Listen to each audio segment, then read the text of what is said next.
fear in my life stopped on that day. Stopped. I have never been fearful since because I know that this thing about dying is a scam. It's a great big scam. It, it's harder to be here than it ever was before we got here or where we returned to. So I knew that this life was nothing for me to be afraid of. I was fine. With me today is Linda Deir. Welcome, and thanks for coming on the show, Linda. It's good to have you here. I'm glad to be here, excited. So tell me what your life was like growing up, and when did you first start connecting with the non-physical world? Well, it started pretty early on. When I remember coming into this world, and when I came into this world, I was so excited to be here. It's like I couldn't wait to get here. I had that feeling inside me. It wasn't in my head. It was just an overall feeling I had about the excitement of being here. And then I arrived and at 20 months old now, I go back quite a ways. I can remember. I have a memory that's like an elephant. I can remember everything. It's crazy. And when I was 20 months old, this is one of my first memories when this really started to happen. Uh, I grew up in a dysfunctional home.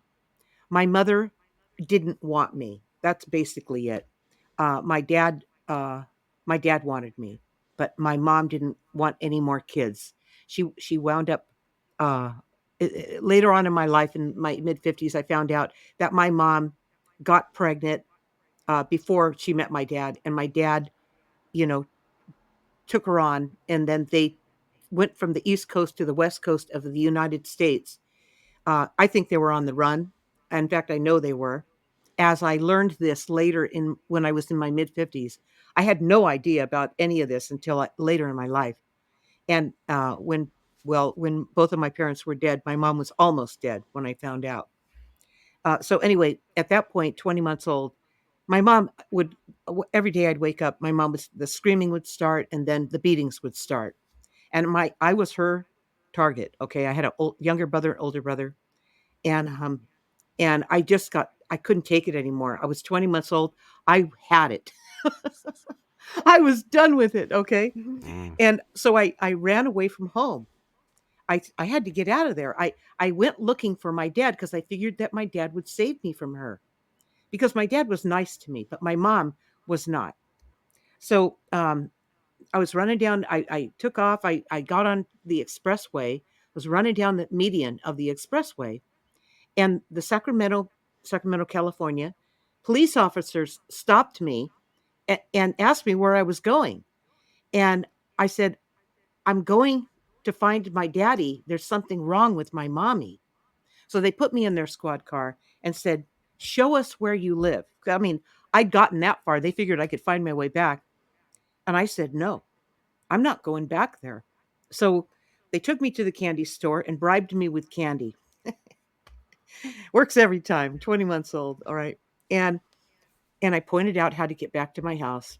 And when they came to the door, knocked on the door, and my mom answers, and they said, is this your little girl? And she said, "Oh my God!" She put on a big show, like, oh, it was nobody. She put on such a show, even I didn't recognize her. Okay, she was so nice to him and everything. And when they were assured that I was in good hands, she took me inside. They took off, and she took me inside and beat me unconscious. Now, Oh that gosh. was the worst day of my life and the best day of my life. This is such an interesting way things work out. Okay, uh, I was unconscious on the floor, and I woke up in a puddle of water. I was soaking wet. I can only imagine that my mom threw a bucket of water on me or something like that, and that snapped me out of it. And when I woke up, I was like, "Oh my God, I'm still here." I thought I was dead. Now, I got to tell you that being dead is a great feeling. It's really good, especially when you're being tormented in this world, and I was. Mm. And boom, I'm back in this world. I'm going, "Oh my God, what am I going to do now? What am I going to do?" I was terrified. I Ever since that day, I have never been that terrified in my whole life, ever, from anything. And when that happened, I was so devastated that I was still in this life. I I asked out loud for someone to help me. And when I did that, I'll put this up. That photograph on the front cover of my story, my true story, is what these guides look like. These are my guides. They were all around me. They were just looking down at me. They were lit up like light beings, these spirit guides. They were looking down at me, about 7 foot tall, and just calmly looking down at me, not worried about me at all, as they telepathically communicated with me. And by the way, telepathy, this is like reverse uh, um, near death experience. I thought I was dead, but then I found myself back here, and my instinct told me to ask for this help. And that's when they came here instead of me going there. Okay. It's Mm. like a NDE in reverse. And they had this conversation with me, and they told me all kinds of things. They reminded me who I was. I remembered this. I remembered them. I remembered where I came from. I remembered communicating telepathically all the time. I remembered it all in the instant they were talking to me that way while I was on all fours in a puddle of water looking up at them and having this conversation, because as they were talking to me, I was talking to them back. It was just like, it's so effortless. Okay. It's the universal language. It's where we come from. It's where we return to, by the way. And so it was like something I knew from my soul level.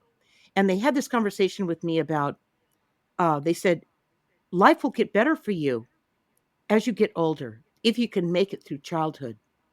I'm like, well, that sounds good.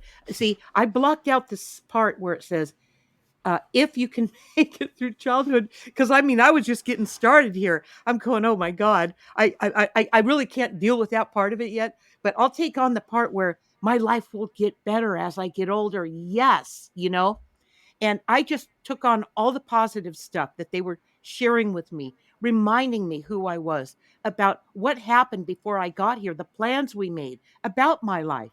And I could feel it. I could everything about what they were doing and saying, and the feeling of them being that back with me again, and the whole thing. It was a NDE in reverse.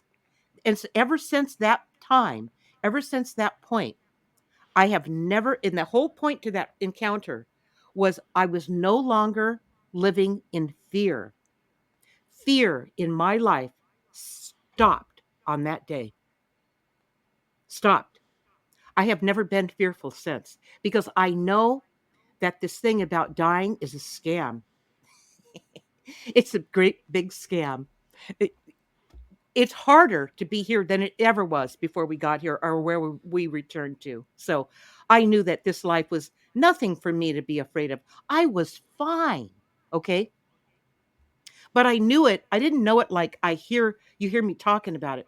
I knew it on a soul level. I knew it with all my might. I remembered it. All right. So I had from that one understanding and remembrance, I was set to go in this life. So I got out of that, that whole thing, I came out of it. And anytime my mom came after me after that, when she beat me, I wouldn't cry. I would not cry. It didn't matter how much it hurt. It was irrelevant. I knew that everything I was going through with her, that it would pass, that she didn't have me. I wasn't going to let her have me like that and destroy me, which is what she was trying to do. I mean, my mom says to me one day, she says, I'm going to destroy, I'm going to, I'm going to destroy your spirit. And there's nothing you're going to be able to do about it. I was about 3 years old when she said that. I walked up to her and I said, no, you're not. You could never take my spirit. I knew, see, from that encounter, from that 20-month-old little toddler, I knew something she didn't know. She was in fear, not me. And I thought, well, if she kills me, I mean, I'm okay with that. It's fine. I mean, life is great. There's no way that they could hurt you. There's nobody that can hurt anybody unless you believe it. And that's what I didn't. I didn't believe it.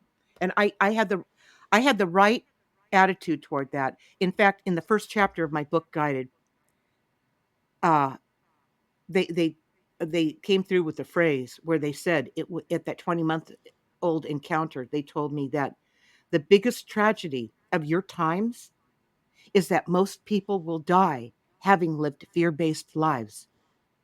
They reminded me of that, that's the flaw in our time that we're living in. And the interesting thing about them telling me that is that it, the fact that of our times, not that it's going to keep going on like that, just in our time, okay, in our ignorance, really, that we can be controlled so much by fear, ruin our whole life, wind up, we live our life, we wind up on the other side and go, oh my God, I missed my life. I was living in fear. I missed the whole thing. It's like showing up for the party and you have no, you're so terrified, you're scared of your own shadow. You miss the whole point in being there. I mean, life is just a great big game and a big party. It really is. If we knew, if we never had that amnesia, okay, we would know this. We wouldn't be able to be controlled by fear. And that's really if someone was to ask me what's the biggest flaw in our times, it's that we are easy to control. We allow it. So I had this understanding where really nothing scared me. I throughout my life, I've never worked for anyone else. This is just an example. I've never had a job. I've always worked for myself, and I've always created my own businesses, and I always had projects going, and I was always so thrilled to be and felt so lucky to be able to do it. I just couldn't, there wasn't enough hours in a day for me to go back and do it some more, all right? And everything I did was, I mean, I was an architect. I had no education for any of this. A home builder, a land developer, a real estate broker, an internet service provider. We opened the first internet ISP in northern Arizona in '94. I mean, Wow. I had no knowledge of any of this, and then I became an author. I mean, I never wrote a book. The whole thing is just like one thing after the other. They delve it out to you. Here, write a book. And I'll fast forward a little bit here. In 1998 was my first channeling session. And in that channeling session, the guides came through. What happened is I was going to dream classes, and the teacher was doing channeling, with her friend, where nobody knew what she was doing. They were using a Ouija board at that time. It was, I guess, it was the only one around, and I'd never done anything like that. I always got the information like downloads, just intuitively. I always knew what to do because I had this connection to my guides where anything I needed to know, like all these businesses I was in, they just point you and point you. I say that because we all get this information. It's just that people aren't used to trusting it. But I trust it all the time. I never doubt it. I doubt myself sometimes, like, wow, did I act on it soon enough? Is there something I did missed? I mean, that's the only doubt I ever have. Not that what they told me wasn't reliable. It's been 100%, 1,000% reliable and better than had I planned it myself. I mean, it's just, this information is just so good. If only people knew. And in 1988, they came, the dream teacher had me come over reluctantly because she didn't really like me, but she was an excellent dream teacher. That's why I went to her. And in this, when they had me over, that what happened is their guides were telling them when they were doing this channeling, together, they said, we need you to have Linda in on a session because we have something to talk to her about. And they said, yeah, we'll get around to that. So a couple of weeks go by, And they come back and they said, you know, we need to have you have Linda in on a session. We need to talk to her. And they said, yeah, yeah, we'll get around to it. And so about a month went by, and they come back and they said, we will no longer be coming through for you until you perform on what we asked you to do. We need you again, you know, to have Linda in on a session. And they at that point they couldn't reach their guides. They couldn't, it didn't work anymore. How about that? Is that why they didn't like you, Linda? Because you were kind of like muscling in on their show, so to speak. No, Is that no, what I it is? had been going to dream classes for about a year and a half or 2 years before that. Okay. And so they I just didn't have a connection to her, you know. There was just nothing there. And she didn't with me. She didn't walk her talk. You know, she was a great teacher on teaching dreams, but she gossiped and she did all kinds of stupid things. So I didn't, I just didn't like it. You know, I didn't roll with that. And I'd always show up first and get everything ready in the dream class. And I'd always be the first one to leave because I didn't want anyone to influence what I was learning because I was really serious about learning what I was learning. And I'll share that with you in a minute why that was so. But they had me in the session and they told me all kinds of things. They told me about an earthquake that was going to happen. That happened 10 months later. The it was the earthquake that happened in Oakland in 1989. The next year, it was devastating. It took the bridges down. You know, it was crazy. And all kinds of things they told me that happened that turned out happening. I mean, just and then they said to me, they said the reason we had you on this in on this session is because we need a new talking board. We need a talking board that doesn't cause fear and caution. We need it so we can help people navigate the difficult times to come. And I was like, that first thing they ever asked me, and the only thing the guides have ever asked me to do for them, I was totally all in. I would never say no to that. So, and I was an architect. I hand drew the whole thing. I mean, this is a beautiful piece, and it's really small. It's 8.5 inches by 8.5 inches. It's really tight because it's also optimized for the use with the pendulum. Now, they showed me in my dreams, because I remember my dreams, exactly how they wanted this to look. And with my technical skills, my drawing skills and all, they knew I could perform on it. So who else would they come to? And I have this lifetime connection to them. So duh, you know. So it took me about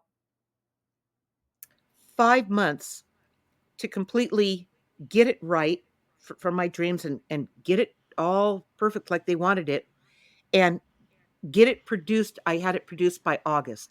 So it from inception, from the first time they told me December of 88 to August of 89, it was all done. And it went up for sale and I started doing shows and teaching people how to do it and all that. And that's 35 years ago now. All right.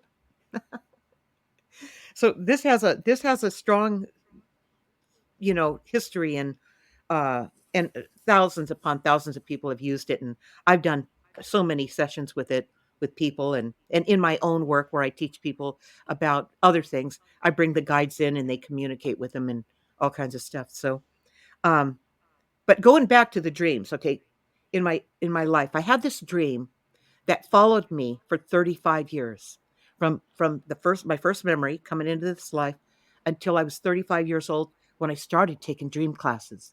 That's when the dream finally stopped.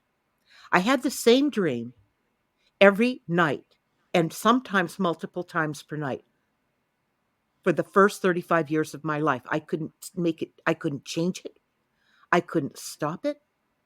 I couldn't, all it was, I was like, uh, what's the word for this? I was, sometimes I felt like I was haunted with this dream. This dream showed me what was to come in this lifetime. And in the beginning, I loved the dream. It was a dream where I call it the merry-go-round dream. It's chapter 1 of Guided.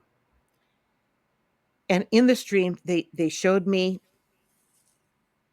first in the dream, it starts out just like I came into this life. I was so excited to be here. I loved coming here. All right. And I'm on this merry-go-round holding on. riding. I was on a horse, riding the merry-go-round, going, and it was about 75 to 100 feet off the floor, off the ground, off the ground floor. And I was up in the top of the inside. It was fastened to the inside of a domed cathedral ceiling, painted with Renaissance drawings, beautiful gold. I mean, old and just heavy with history.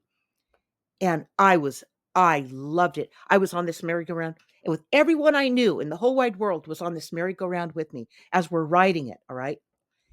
And all of a sudden it starts to speed up, and I'm going, "Oh yeah, this is great." And I'm loving this ride. I'm just leaning back and I'm going, "Yes, I love this ride." As I start to watch everyone else on the merry-go-round get scared, let go, and crash into the side of the side wall dome, the dome coming down, hit the sidewall, and blood splattering everywhere, and them screaming to their deaths. I'm going, "Oh my God, how could they get something so good so wrong?" I couldn't believe it. This dream, there was nothing I could do. It ruined the dream for me. I'm in the dream, having a blast, loving it. Let's go faster, faster. I'm ready to go. And these people couldn't handle it. And I was like, it just ruined the whole thing. And it terrified me to have this dream after having this happen. And I couldn't change it. I couldn't save them. I couldn't get them to see that this was really a good thing. I couldn't get their attention. They were so caught up in fear. There it is. I came into this life. I learned from my guides, my mission in this life is to help people get out of their fear, is to educate them so they understood to the depths that I understand what a scam fear is. It's an absolute scam. Okay, just like death. Death is a scam. And that's how we're controlled throughout our lives. So this dream class, when I started taking it, that dream finally stopped. The guards are going, "Well, finally, you finally stepped into understanding this dream so we could move on, Linda." Okay, because before that, I was a architect, a home builder, a land developer. I was busy. I was raising a kid in a dysfunctional relationship. I mean, I had a lot going on. Life, right? Life. And I was a success right out of the gate. My family that worked against me, Rod, this is the craziest thing. I was about, I don't know, 21, and I was killing it. I mean, I everything I touched, I we were subcontractors, as well as me being a home builder and an architect and developing land so I could build my houses on these lots and stuff like that.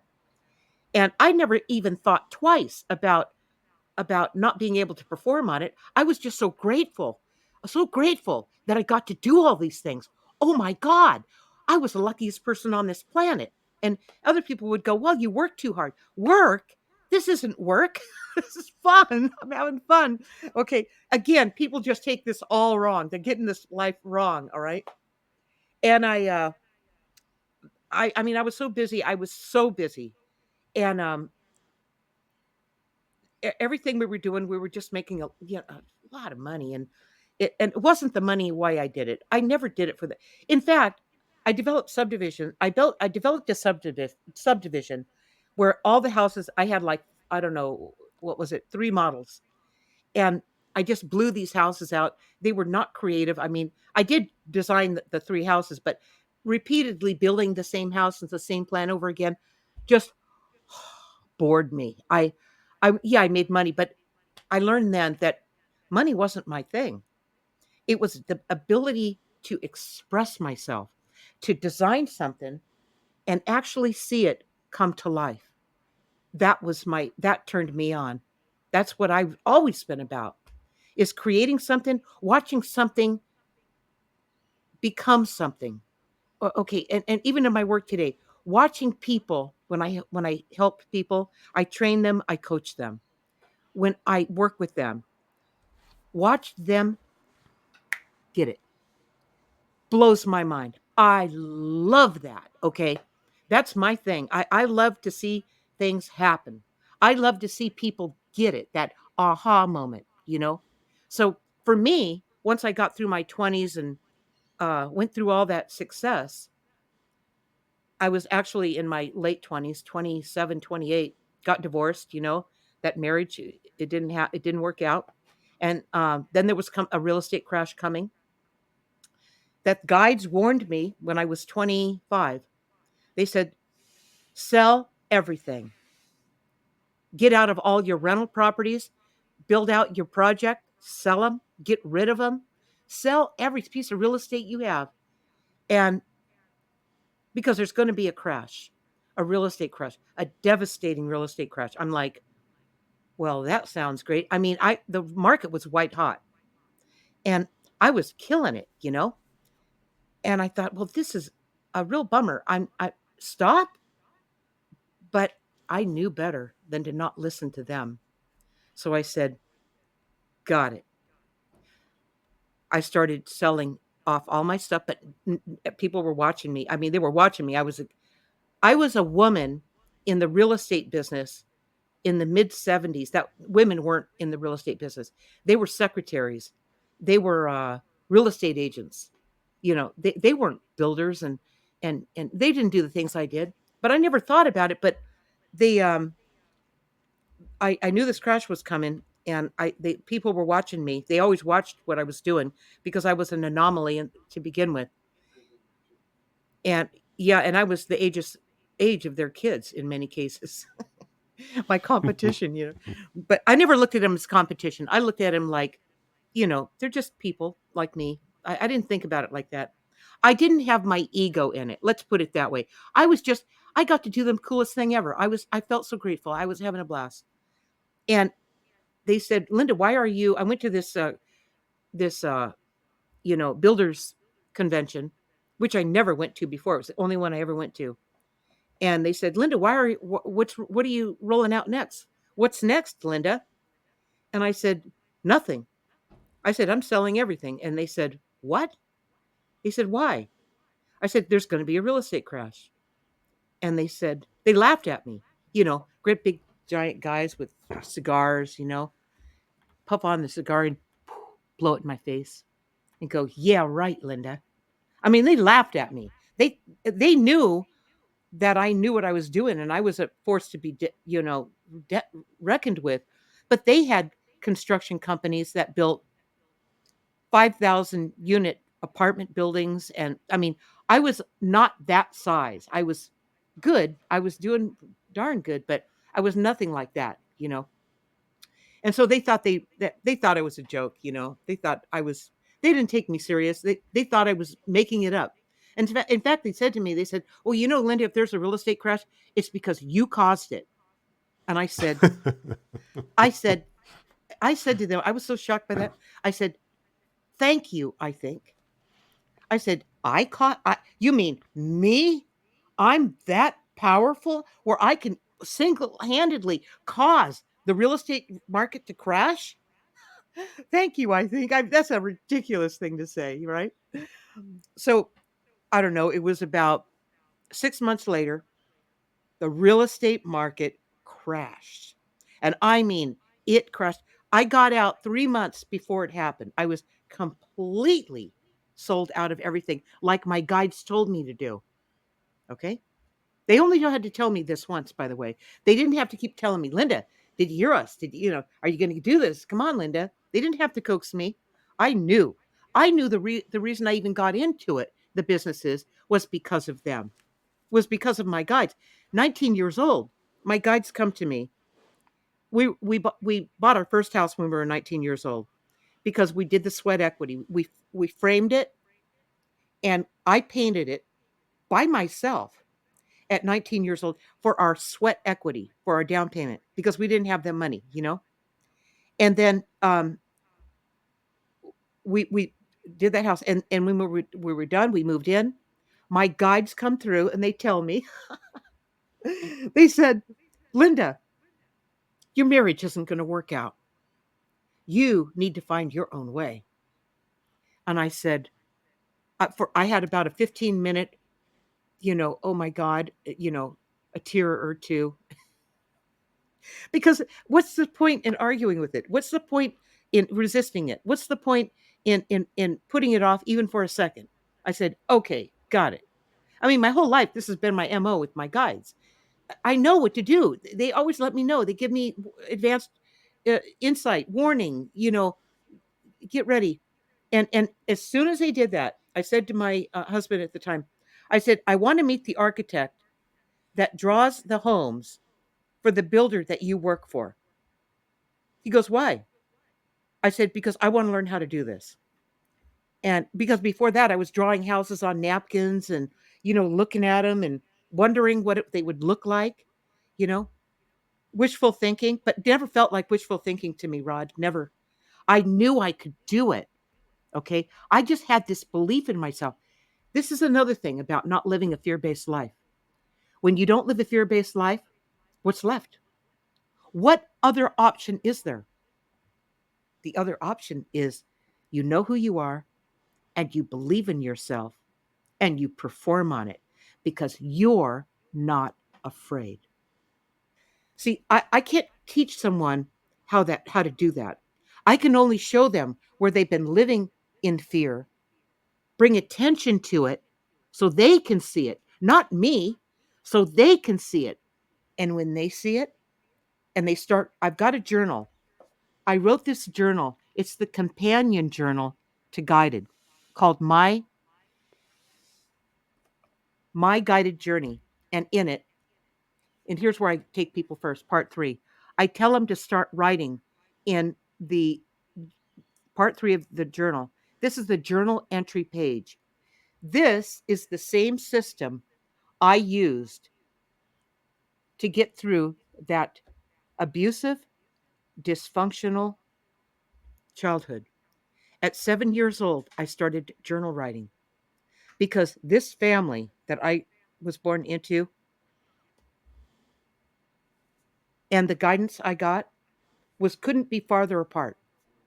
And I said to myself, I'm never going to make sense of my life until I start to see on the pages what's going on.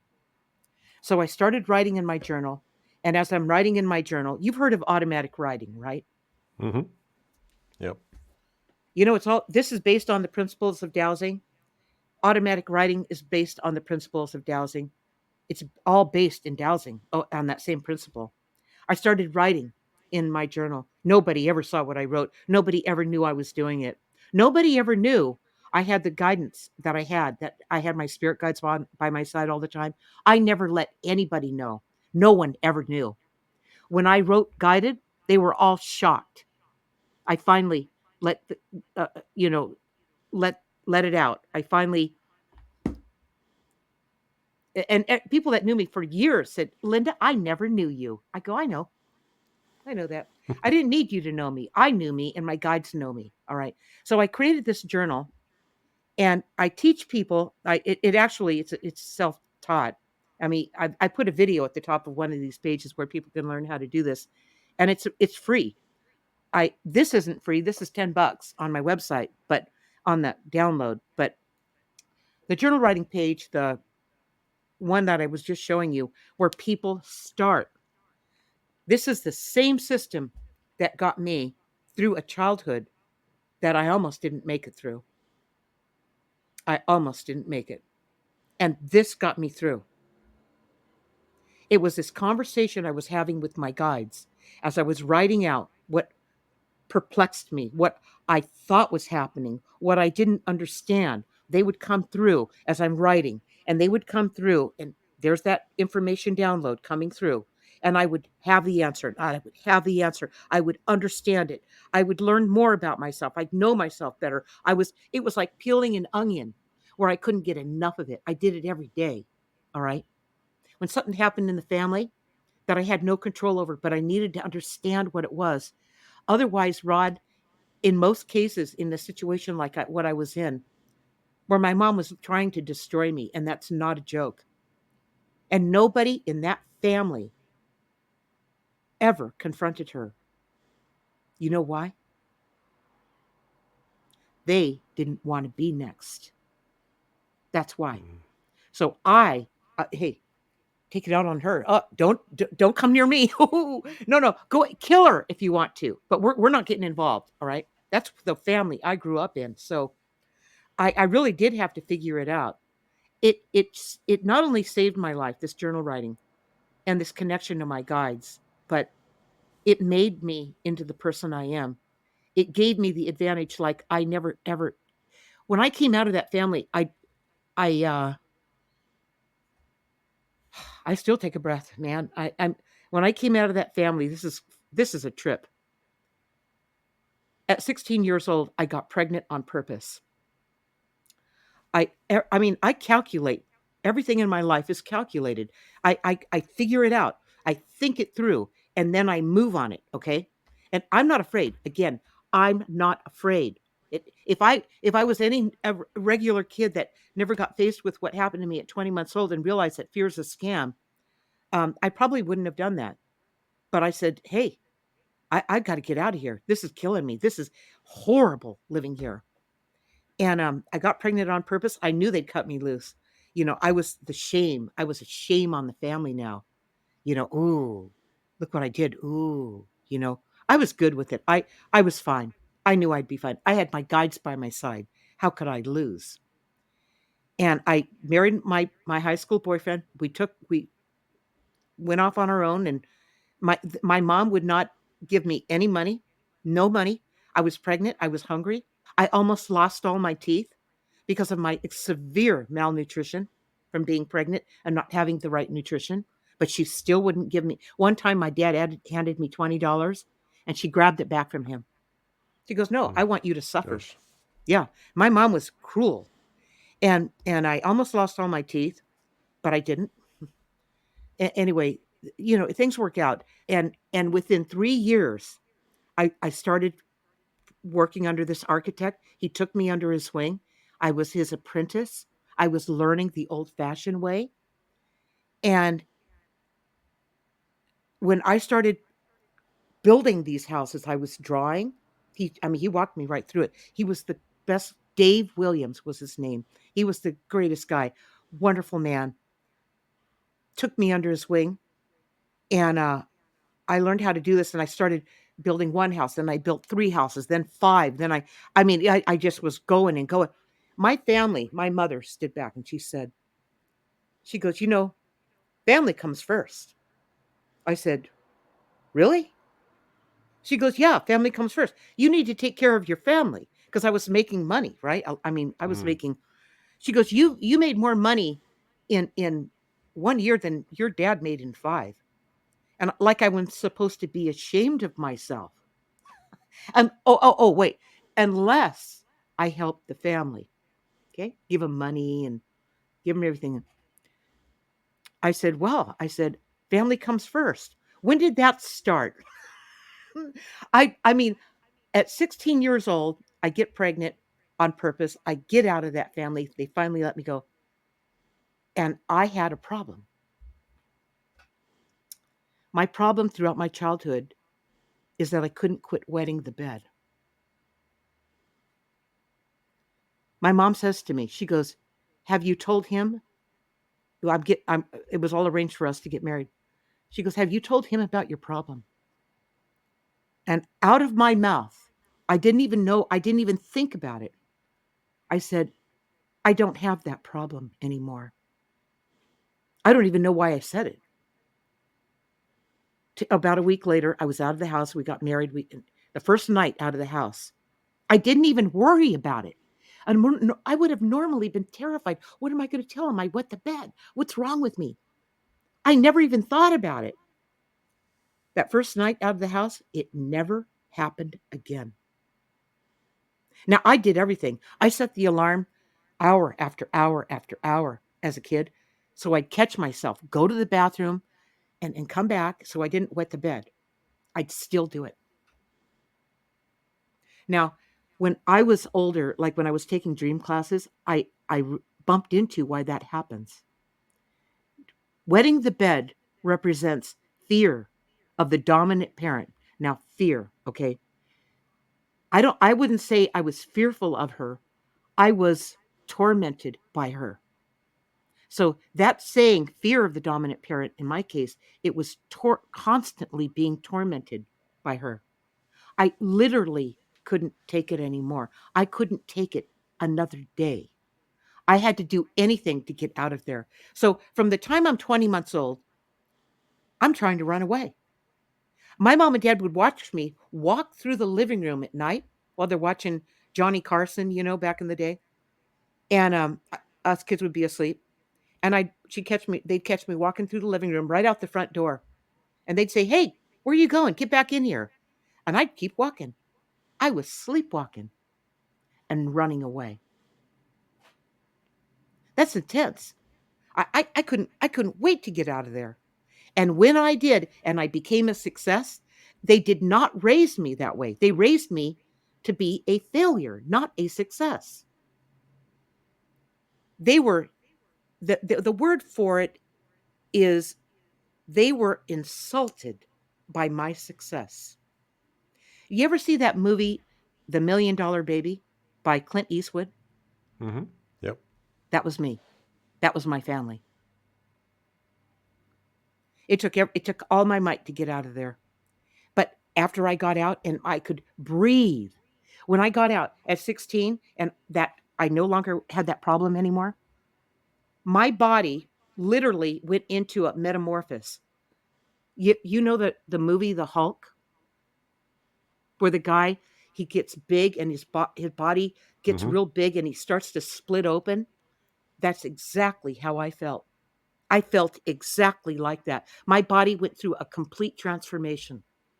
It was, I mean, this is how horrendous that childhood was. And what that was really all about is I could never speak my piece. I could never talk or tell anybody who I really was. I always had to be really, really tight to the chest, really close and careful that I never let them see me. I never let them know me, because I knew it would be bad. All right. They knew me. I mean, I couldn't help but I couldn't hide it all, um, but I protected myself like you can't believe. And this thing about the Hulk where I finally felt myself expanding, expanding, expanding. I was finally, and I couldn't stop breathing. I would have to hold on to the table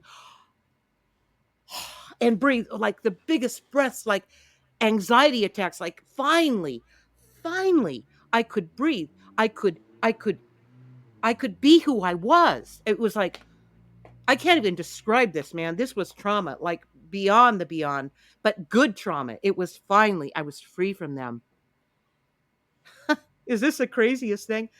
I never would have made it through that childhood rut without these guides. I never, ever, ever would have made it.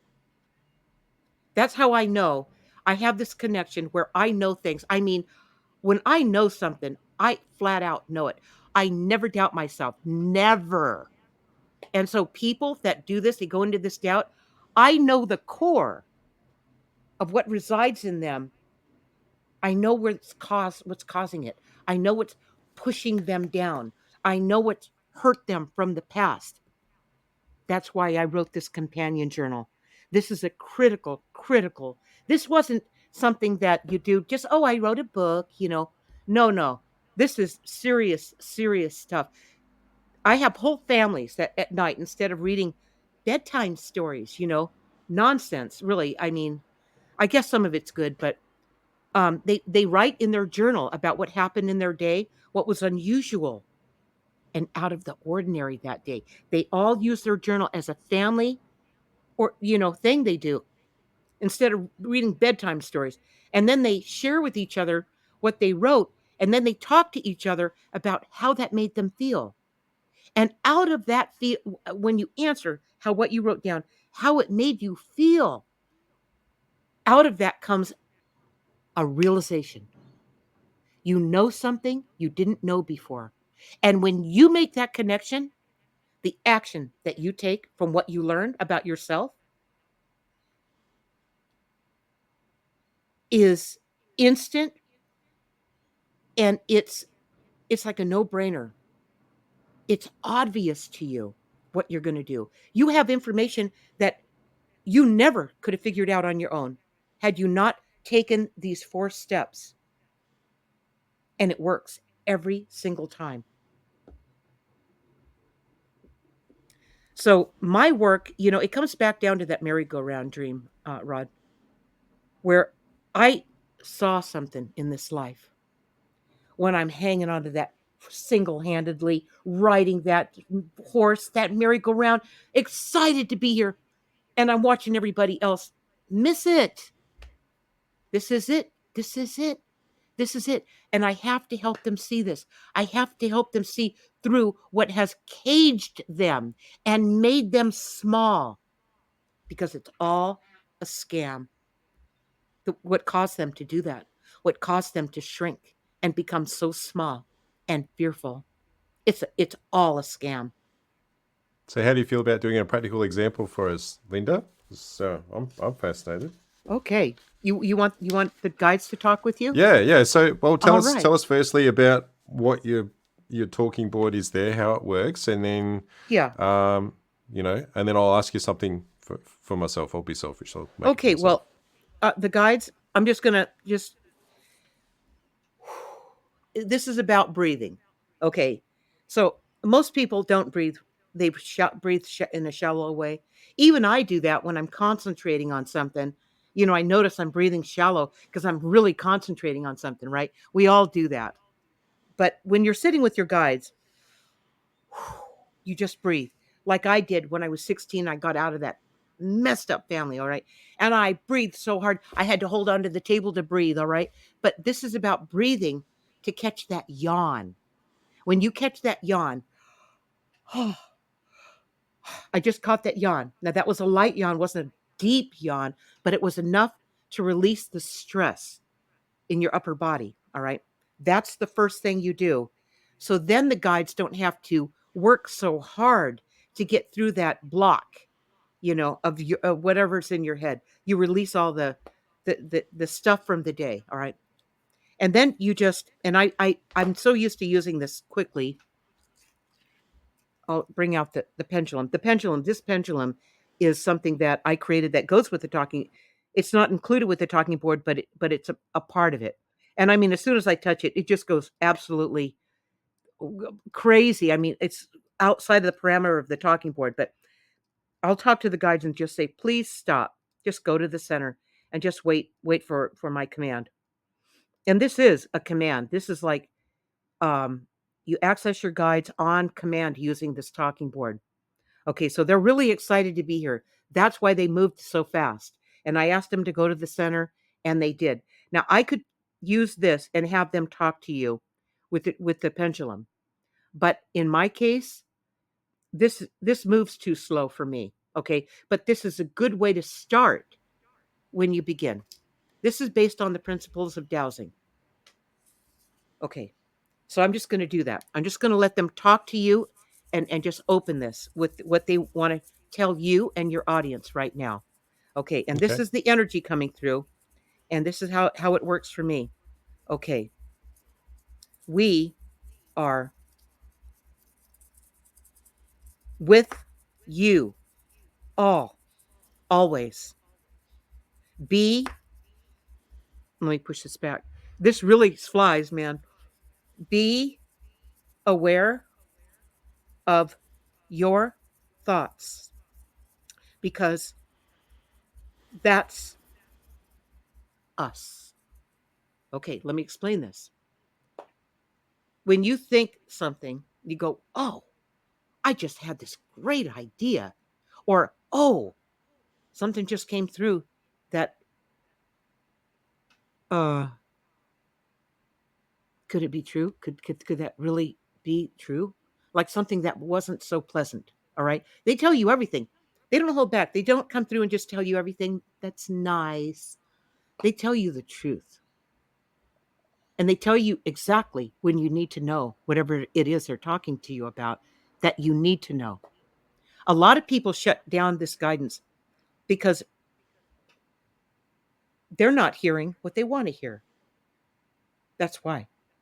They just shut it down because they want it their way. Well, you're never going to get it your way anyway, so why fight it, Why just be a poor sport because all you want to hear is the good stuff. They tell you everything. The good stuff, the stuff that causes you to have to do some work. That's the bad stuff. The stuff that makes you have to do something. All right? People think that's bad. That's not bad. That's you're here. You're supposed to do stuff. We get you going in the right direction. You are the ones who walk there. So they don't do it for you, but they point you in the right direction. Hmm. So, Rod, what do you want to know? Oh, well, I'll keep it in relation to my channel because it's a question I ask. I've asked many people before, but I feel like it's always evolving and changing. So, is there something in relation to the work that I'm doing, bringing these conversations to the rest of the world that I should know? That you don't already know? Yeah, yeah. We see you doing this a at a higher level,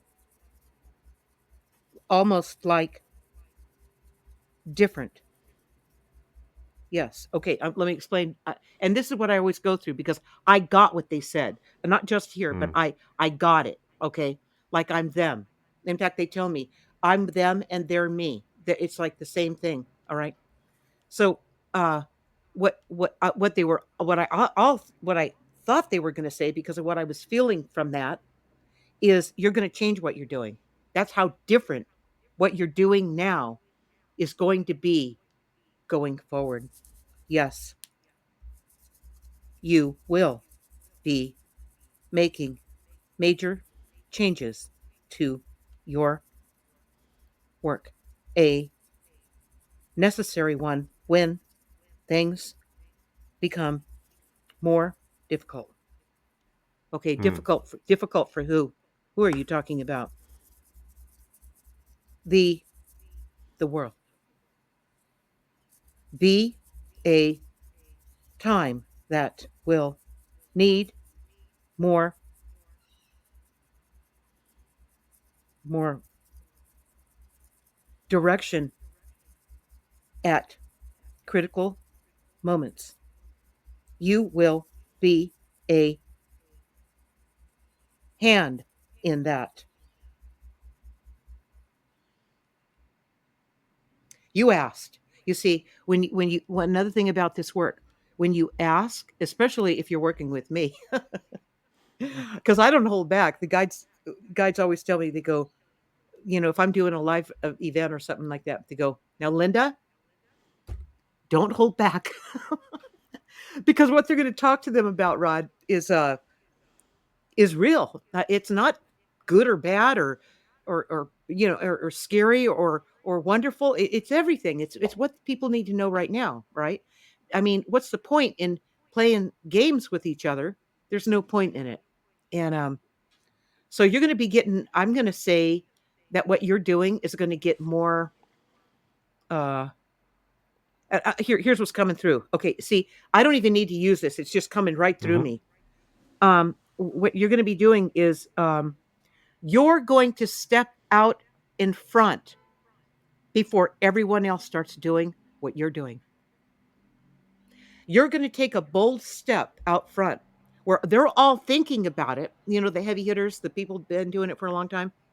They're thinking about, hey, do you think that people can handle it? Do you think they can, and they're going to watch you do it and they're going to go, first they're going to go, who does he think he is? And then because that's a normal human reaction. It's ridiculous. I think it's ridiculous. Because competition is pointless, in my opinion. It's not about competition at all. And they're going to look at you and they're going to go. Do you remember the Mikey commercial? Mikey. Mikey, remember Mikey and Life Cereal? And No, Mikey we didn't have that here in Australia. and they're eating the cereal. Little kids are eating the cereal, and they're going, or no, they have it's new cereal, and kids all like cereal, It's a new serial, and the two brothers go. They're older than Mikey. Mikey, he's only like 3, and and they go, "Do you think we'll like it?" And they said, "Well, we don't know. I don't know. Do you want to try it?" No, I don't know. And then they fill the bowl up and put milk in it and give it to the little kid, the Mikey, and give it to him, put it in front of him. And Mikey looks at it and he puts a spoon in there and he takes a bite and he has a great big smile. And they go, "Mikey likes it," you know. So then they're willing to try it, okay? Because they used Mikey as the guinea pig. That's you. Okay. Okay, so you have a sense of it. I think, does Rod already have a sense of this? Yes. Wondering about something for a while. Is that true? Yeah, yeah, yeah. It's I don't have any particular, drawn to do one particular thing, but I guess what's happening is that there are like you're a good example. People that are coming to me to have these conversations are not ones that I would specifically have reached out to because I've not really heard of them before. But there seems to be some sort of order to the types of guests that are coming through. And I'm at the stage where I don't really need to kind of like look for particular people. Sometimes I get drawn to a particular person, I'll reach out to them. And I guess I'm in a state of, I'm just curious about, well, where's this all going to go? It's a part-time gig for me at the moment. And I'm curious about where it's We all going to go. will be along with you as we figure this out. We. So what they're saying is you don't have to work at figuring this out. Hmm. You've got help. But I'm talking about your guides. You have Yeah. help that's superior to any help from humans. Okay. If you go to somebody for advice and they usually tell you what they would do or what they thought, what they learned. And that's only one person's experience. And that has to do with them. That has nothing to do with you. It Hmm. could relate in a little bit of a way, like, yeah, I could see, doing or trying that, or maybe that would be fun for a while, or, yeah, but it's not a bullseye. It doesn't just hit you like wham, wow, that's me. Okay, you got that thing. That's when your guides come through. They hit you. It's a bullseye every time. Absolute bullseye. There's no wondering or guessing or it could be this or try that and Hmm. there's no wishy-washy. It's like wham. There's no guessing. And I'll tell you, do you do any writing? Sometimes, yeah. Not regularly, but sometimes write journal. So I try to record my dreams. That's probably the thing I do most often is try to record them before I forget them. That is so you are on track. You are, and what are you learning from those dreams, Rod? Well, not sometimes not much. Sometimes they so much so that they're just confusing to me, and I'm actually okay with that at the moment. Like I don't know. Maybe it's just I'm expressing whatever I'm expressing, but there doesn't seem to be. It doesn't. I can't lodge. I'm trying to apply logic, I think, and some of them just don't make any sense to me at all. If you want to have a podcast on dreams and this would be about as uh transparent as you could possibly be with your audience, is to bring your dreams in and say, Linda, these are the dreams I want to explore. Help me with Mm. this. And Yeah, yeah, that would be cool. Yeah. I will help you with that. And then the guides will also interject like they did today. Is this the Hmm. coolest thing where you have this conversation with it's not a yes or no or should I do this or should not do this. And it's having this thing with your guides is none of that. If you see people doing that, that's just like this, a shot in the dark, they're kind of looking for, that's not the answer. That's not how you do this. This is about a conversation that you have with them because it's always going on. Mm. Always going on. When little kids talk to their unseen friends or whatever they want to call them, and they're having conversations with the same guidance that was available to them before they incarnated into this life. It's just a continuation of what they've been doing all along. And people in this world, after a while, they tell you, hey, you know, quit that. You kind of might be cuckoo. They because people in this life have been stripped away from their natural uh resources, what they came in with, what their natural gifts and talents are. And you see people talking to themselves. They're not crazy. Some people are. Okay, but really, I mean, really, if you take it to the nth degree, there's some cases where people need medication, but in most cases, it's not. They're not crazy at all. They're figuring things out. They're mulling it over.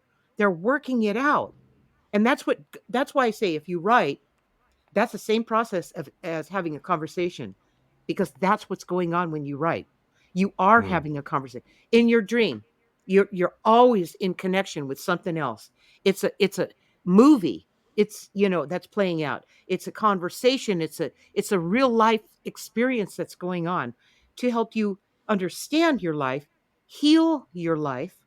It does all those things and wake you up so that you can be as mm, optimal as you possibly can while you're in this life, as alert and awake and alive as you could possibly be, so you could live this life out to the fullest. That's mm. what the dreams are there for. So I'm good with that. If you want to do it, Yeah, yeah. We should. What we do is we'll come back. I have guests come back and we do a live stream. So yeah, that would be perfect for that. I knew as soon as you said that, that's what we should do. So we'll do we'll it. organise that. All right. Okay, so I'm just a little conscious of the time. Tell us about the work you do, Linda, and how you actually help people. I know you've got your book. I know you do what you do there. I've got a pretty good handle of that. But just sort of summarize how people can get in touch with you if they want to. Yeah, right there on the screen, lindadeir.com. I do that because my name is short and right to the point, just like me. Hmm. Just like the guides, right to the point, no wasting time. Um, and on the website, this is free. It took me 8 years to build this one part. I'm going to explain it to your guests. Valuable, so valuable. Guided journey. Start here on the top of every page and post of my website. And you click on it, it takes you to the page where you can toggle to either your professional life or your personal life. And when you do that, it lights up all the options for what's available on the guided journey. And you click on the one that feels right to you, that draws you in. All right. And you click on it and it takes you there. And that's where the guides, this is the conversation on the pages, the guides had about that particular topic, and then my uh, commentary at the end. That's how it works. That's from me. And then there's a video on every single one of these that I did to help people understand what that whole concept is about. Took 8 years to finish this. This is a powerful piece. Just go there. You go there. It's a treat to everybody. Everybody loves it. And you'll get lost. I mean, I have people that are on the site for 4 or 5 hours at a time and hit 50 pages. They just It's going down the bunny hole, you know. Over 60,000 social shares on the guided journey just by itself. Okay, great. And do you have any final message? It can be positive or tough love, doesn't matter, or for you or from you or your guides for the rest of us. I'm going to let the guides close it. How about that? We are always with you.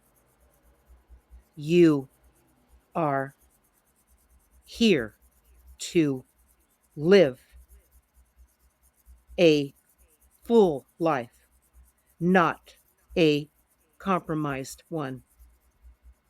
That's it. That's And, great. and I That's say, I say, just remember, you have help. You are never alone and always being guided. Linda. It's been my great pleasure to talk to you today. Thanks so much for being my guest, and we'll have you back soon. I look forward to it. Thank you.